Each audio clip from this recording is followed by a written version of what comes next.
Hey everybody, welcome back to the Chorizo Bro Show. Back at it again with another book review. Today we're doing The Cat Who Saved Books. I'm probably going to say a lot of these words wrong because this is a Japanese novel, but it is written by Sosuke Natsukawa. And again, sorry if I mispronounce any of that, but here we are. I'm joined today. I think you can catch him at the bottom of the frame here. We've got Leonardo here, otherwise known as Fleo. He's kind of just hanging out in the room right now, just relaxing. So if you see him kind of get up and move around, he might knock some stuff over because that's just what cats do. But he just wants to be where I am right now, which is kind of cool. We've got a book about a cat, an orange cat. So it's actually kind of fitting that he decided to hang out with us today. This book, I had a really fun time with it. It is very different from the stuff that I normally read. I don't read a lot of books that are translated, especially from Japanese. I've read a couple of Japanese books before, but it's not normally what I'm kind of going for. I'm a huge fan of Dostoevsky, and that's probably the author whom I've read the most books by that needed a translator. So this was kind of fun. The basic plot of it, without giving too much away, is our protagonist, Rintaro.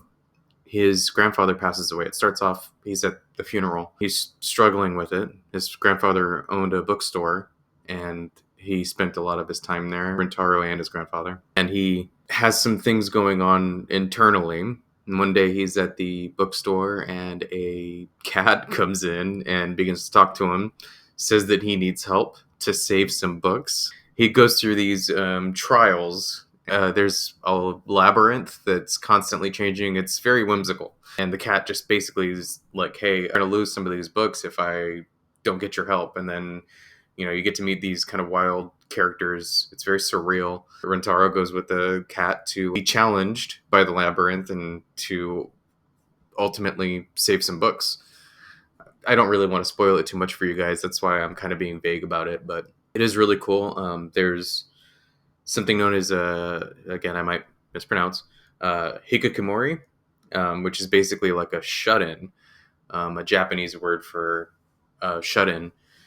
And this word comes up several times in this, and he's kind of referred to, Rintaro, our main character, is referred to as a hikikomori. It's saying it in a derogatory way. I don't know if that's culturally like something where you go, oh man, I really don't want to be one of those. You get the feeling that if he wasn't pushed by both Tiger the tabby and a friend who's dropping off homework to him, if he's not pushed by them to sort of change his behavior and not be one of these hikikomori, that he would have just delved deeper into that. So it was actually kind of interesting because I know I've lost both of my grandfathers, so I kind of know what he's going through as far as the loss of a grandfather can be pretty rough. And had I not had the support system that I have, I could very well see myself becoming hikikomori. I kind of related to him in that way, at least a little bit, being this person who loved books so much. I almost envy him a little bit as far as I would love to wake up at a bookstore like every day. His grandfather had a routine of, gently cleaning the books, and he makes his tea, and he walks around and takes great care. I really like that. I really kind of enjoyed in my head what it looked like, this hall and the bookshelves and everything. And in my head, obviously, it's very Japanese looking. There's some words that I had to look up. It doesn't get too overwhelming for like an American audience or just an American reader. I don't think it throws you off too much. I think the translator made a very real effort here to make it accessible to anybody that's picking it up. So I thought that was very nice. I thought it was cool that I had just enough challenge or just enough interest to be like, I'm going to look up hikikomori, or it describes like the sliding doors, the paper sliding doors, and like there's other things. I don't remember what the words are off the top of my head, but I had to look those up. And I thought that was pretty cool that really lets you kind of get there. The face of the book also is very Japanese inspired. There's an illustrator's note at the end of the book, and it kind of says, it was inspired by old traditional Japanese painting. When you look at the cover of this, it is very much like that. It's a very cool cover. I really enjoyed the illustration on the front of the book cover. I thought that was real cool. It's definitely not like an adult book. I normally read books that tend to be for more of a mature audience. You know, there's violence and cussing and those types of things. And this doesn't have that at all. It's kind of a surreal exploration of like mythology in a way. I did enjoy that, and I'm glad that I read it. I think that I would give this book to somebody who's, you know, just learning to get into books, you know, some young person, maybe, you know, like a teenager, someone who's reading those Japanese books that you have to read backwards and they want to read more like novels and that type of thing.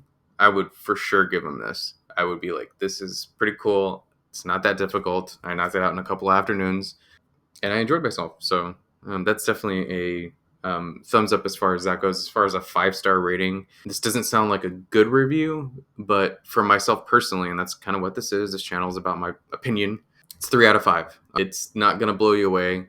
It's not going to change anything, but it is fun. I'm glad that I read it. I probably would read it again, but I'd have to be in a very specific mindset, or it would have to be, I would read it again, give it to somebody and kind of try to get their idea of what they thought about it too, and then we can have sort of a discussion. Not young adult per se, but it is sort of, I feel like I'm past where I'm a little too old for it. You know, that's okay. That's fine. This is, maybe I'm not the correct audience for it, except that I have a couple of cats and I like books. So aside from that, it's kind of, the writing style isn't difficult or anything. Refreshing for me just because it's different, but not really my style too much. But that's pretty much it, you guys. 3 out of 5. Go in knowing what I said here, that it's a surreal Japanese. You know what would have been cool is to see this as an animated movie, like a short film. That'd be really cool.